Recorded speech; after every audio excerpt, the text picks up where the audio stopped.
Hello, it's Goes Review. You suggested I review it, and welcome back to the Halloween franchise review. Yeah, I'm reviewing the one Halloween film where masks, like this, play a big role, and that is Halloween 3: Season of the Witch. First, there was Halloween. Then the terror continued with Halloween 2. Now, Halloween 3. The night no one comes home.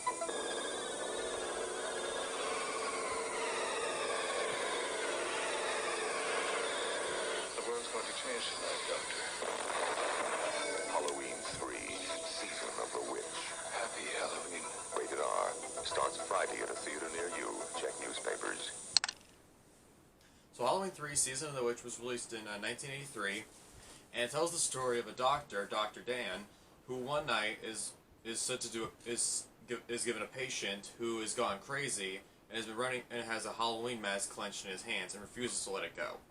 That night, the man dies after being killed by a man in a suit who lights himself on fire and kills himself. Dan wants to know what's going on, so along with the man's daughter Ellie, they travel to a small town where the company who makes the mask, Silver Shamrock, is located. Now, I'm just gonna get this down and say it. Halloween 3 has nothing to do with the previous two movies. Though it's a Halloween movie, it has nothing to do with Michael Myers, Laurie Strode, or any of the previous stuff. There is a reasoning for this, though. After Halloween 2 was released, John Carpenter wanted to take a different approach with the series, so he made this new movie as the start of a Halloween anthology film franchise. This new form meant that each consecutive film would have a new Halloween-themed story, and Carpenter would not direct these films directly, as he would be involved in them in some way. While he was involved with this one, the franchise, as you can imagine, didn't go on with this idea. This is because audiences hated this movie. The main reason was that they were surprised to see a Halloween film without Michael in it. Because Halloween 1 and Halloween 2 were such great films because of Michael Myers, when people went to see this third Halloween film, they were kind of upset to not know what Carpenter had in mind, and were weirded out to find out that Michael wasn't in this. Except briefly on a TV. But anyway, that's not this film's only fault. The main character of Dr. Dan is not a great main character. He spends most of the film drinking at a bar, not being there for his family, and kind of being kind of a douche.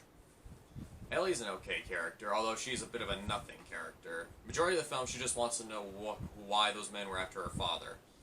There's a bunch of other characters that show up, like, well, there's a guy named Buddy, his wife and their son, Buddy Jr., but they're just there to get killed. Then there's also this random woman who gets pissed off that her shipment of Silver Shamrock masks didn't show up. Speaking of which, the Silver Shamrock masks themselves are pretty cool. There's three of them. There's a jack-o'-lantern mask, a witch mask, and a skull mask. Fun fact, though, the skull and witch mask were actually made by an actual Halloween mask company, and the jack-o'-lantern one was added for the film as Carpenter wanted a trio of masks that would represent Halloween. Honestly, the jack-o'-lantern one's my favorite. Though I do like the other two masks. These masks are actually pretty cool. And it's kind of funny, they're called the Halloween 3. That's kind of clever. So these two masks were pre-made. In fact, during production of the film, when they show the factory, the Silver Shamrock factory, it's the actual factory where these masks are produced. So if you happen to have gotten a mask in the year 1983, you may have gotten it during production of the movie. So, neat little fact there. Another neat little fact is that Dick Warlock, who was Michael's stuntman in the second movie, appears as a villain in this movie, though very briefly. Well, there's not really that much more to say. There is a few other generic kills, and for some reason the people in the town, act really, really weird, like they're hiding something. Well, there's not really much to say, so I'm about to give away the ending of Halloween 3. If you don't want to get spoiled, just watch the movie. Halfway through the film, Dan and Ellie find out that the Silver Shamrock masks are built with a specially made computer chip that's made of Stonehenge.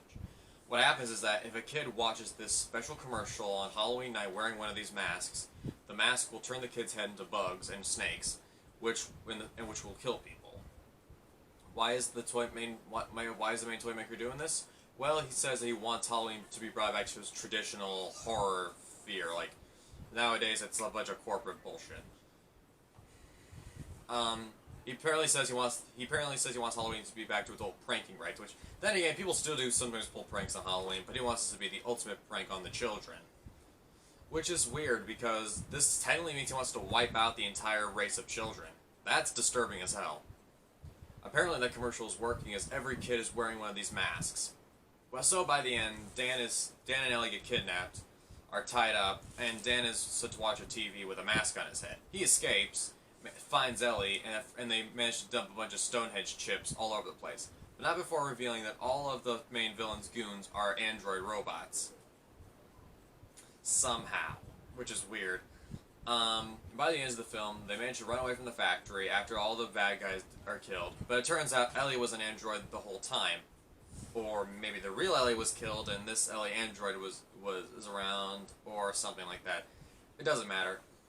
Dr. Dan just kills her, but tries to get that commercial off the air, and he may not have succeeded. That's right. That's how the movie ends, with the fear that the entire race of children have been wiped out of existence. Some ending, I guess. Well, Halloween 3. You can probably guess why after this movie they named the next one The Return of Michael Myers. It's not a bad movie by any means, but it's certainly not a great film. If you're a 100% big Halloween fan, you could watch this one. But if you just want to watch the ones with Michael Myers, skip it. But I personally like it. Though I did complain a few times, I do actually like this movie. Well, with all that said, I'm Cody the Reviewer, and what the hell. And I'll see you next time.